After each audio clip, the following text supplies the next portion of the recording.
श्री राधा कृष्ण भगवान की जय। इंदिरा एकादशी की कथा पढ़े और सुने, ये श्रृंखला का ये दूसरा प्रवचन। तो जैसा कि आप लोगों ने देखा सुना होगा कि ये कथा पढ़े और सुने तो मनुष्य को भगवान श्री कृष्ण ने जैसे कहा वैसे तीन प्रमुख लाभ। पहला, सब पाप नष्ट और सारी गड़बड़ सारी तकलीफ जीवात्मा को पाप कर्म के कारण ही है। आगे सुनिए, तो यहाँ सब पाप नष्ट होंगे तो आगे दुख नहीं मिलेगा। दूसरा लाभ ये कथा पढ़ने और सुनने का, वो जीवात्मा इस लोक में सब सुखों को भोगता है, अर्थात उसे सब सुख मिलेंगे। वैसे निष्काम भक्त इसकी चाह नहीं रखता, न रखनी चाहिए, लेकिन ये जो घोर संसारी है, संसार में आसक्त है, उनको भी लाभ है। आगे सुनिए, ये कथा सुनने और पढ़ने का लाभ। तो भगवान ने कहा इंदिरा एकादशी की कथा पढ़े और सुने तो वो जीवात्मा दीर्घ काल तक श्री वैकुंठ लोक में निवास प्राप्त करेगा। तो तीन प्रमुख लाभ, वैसे और बहुत है, हम यहाँ से कथा आगे सुनेंगे दूसरे भाग की। तो पहले प्रवचन का कुछ अंश लेकर आगे की कथा सुनेंगे। इंदिरा एकादशी कथा पढ़े और सुने। मुनि ने कहा, राजन, आपके राज्य के सातों अंगों में कुशल तो है ना? आपकी धर्म में बुद्धि तथा भगवान विष्णु की भक्ति में प्रेम है ना? देवर्षि के इस वचन को सुनकर राजा ने उनसे कहा।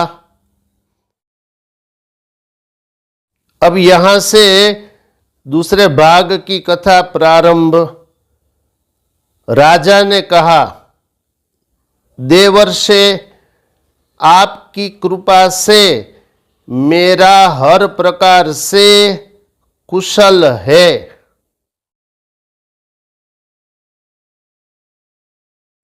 आज आपका दर्शन हो जाने से हमारे सारे यज्ञ सफल हो गए।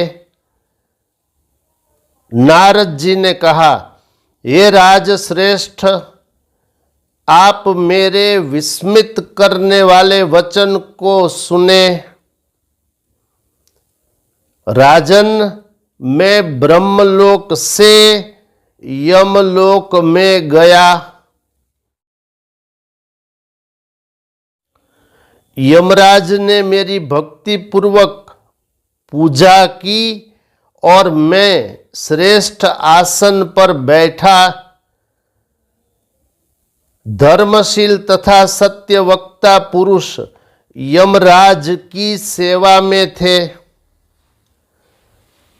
अनेक पुण्यों को करने वाले, किंतु व्रत में कमी होने के कारण आपके पिता को मैंने यमराज की सभा में देखा।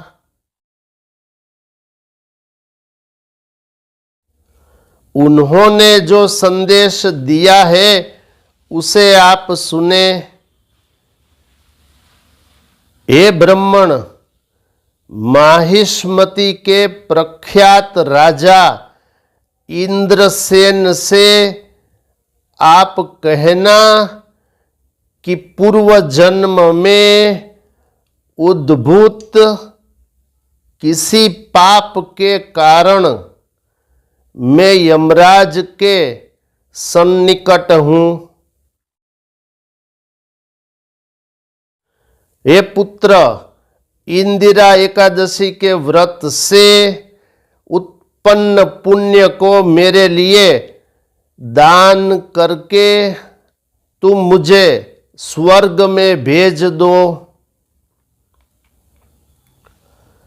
इस प्रकार से कहने के कारण मैं आपके पास आया हूँ। हे राजन, पिता को स्वर्ग प्राप्ति कराने के लिए आप इंदिरा एकादशी का व्रत करें। उस व्रत के प्रभाव से आपके पिता स्वर्ग चले जाएंगे। राजा ने कहा, हे भगवान, आप मुझे इंदिरा व्रत को बताए। यह व्रत किस विधि से, किस पक्ष में तथा किस तिथि को करना चाहिए? नारद जी ने कहा, हे राजन, मैं आपको इस व्रत की विधि को कहता हूं, आप उसे सुने। आश्विन मास के कृष्ण पक्ष की 10वीं तिथि को प्रातः स्नान श्रद्धा पूर्वक करना चाहिए। उसके बाद दोपहर की बेला में सावधानी पूर्वक स्नान करें। पितृओं की प्रसन्नता के लिए श्राद्ध करना चाहिए। फिर दिन में एक बार भोजन करके रात्रि में भूमि पर शयन करें।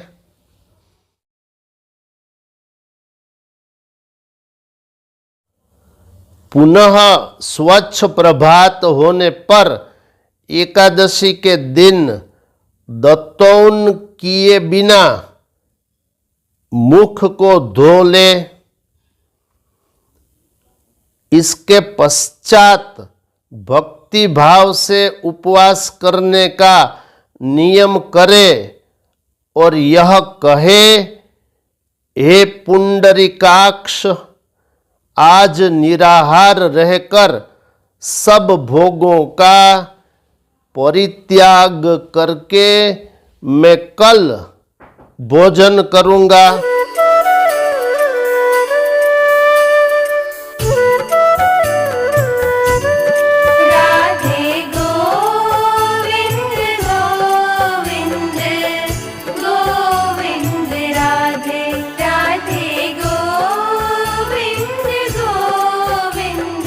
हे भगवान, आप मेरी रक्षा करें। इस प्रकार से नियम करके दोपहर की बेला में शालग्राम शिला के समक्ष विधि पूर्वक स्नान करें। फिर धूप तथा चंदन आदि से भगवान ऋषिकेश की पूजा करें। अब इस वीडियो में कथा यहां तक। इसे आप पढ़िए और सुनिए। पहला भाग भी सुनिए, दूसरा भाग भी सुनिए और तीसरा और अंतिम भाग में जो बोलूंगा आगे उसको भी आप पढ़िए और सुनिए। क्या फल है ये मैंने बोल दिया है। इस वीडियो में इतना ही। ऐसे ही धर्मयुक्त वीडियो को देखने के लिए देखते रहिए मोरे श्याम चैनल। इसे लाइक, शेयर, कमेंट्स, सब्सक्राइब अवश्य करिए। शेष फिर कभी। बोलिए श्री राधा कृष्ण भगवान की जय।